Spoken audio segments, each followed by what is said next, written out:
The second piece was surveillance. Ukraine deployed high-end drones like the Bayraktar TB2 for long-range observation. Smaller FPV kamikaze drones flew close for visual confirmation. Some were cheap, homemade units with cameras and small warheads.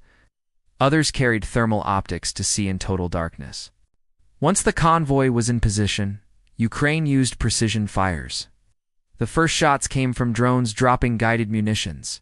These were small but deadly. Single hit could disable a tank by blowing out its engine or tracks. Then came the HIMARS rockets. Each rocket carried a GPS-guided warhead, accurate within a few meters. They were aimed at the center of the convoy fuel trucks and ammo carriers. The goal was to create chain reactions. Secondary blasts destroyed nearby tanks without using extra rockets. Artillery followed. Ukraine used modern cluster shells, which released dozens of small submunitions over a wide area.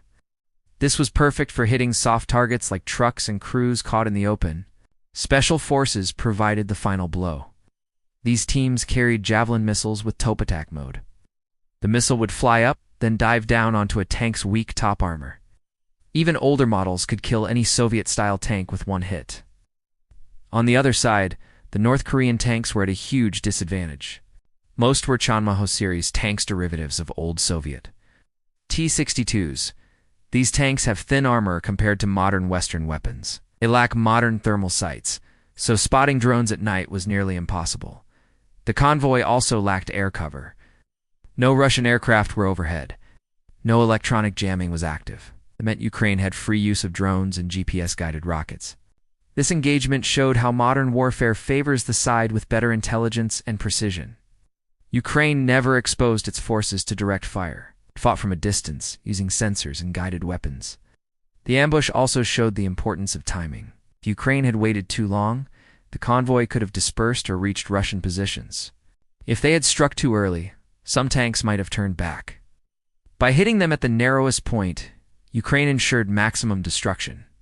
This was not just a battlefield win. It was a demonstration. It told the world that Ukraine could combine Western intelligence with its own weapons and strike with surgical accuracy. By dawn, the battle site was silent except for the crackle of burning wrecks. Ukrainian engineers moved in to check for booby traps and recover intelligence. Drone footage confirmed the destruction. Almost every tank, truck, and fuel carrier was gone. Analysts counted at least 20 tanks destroyed, 12 trucks lost, and several armored recovery vehicles disabled.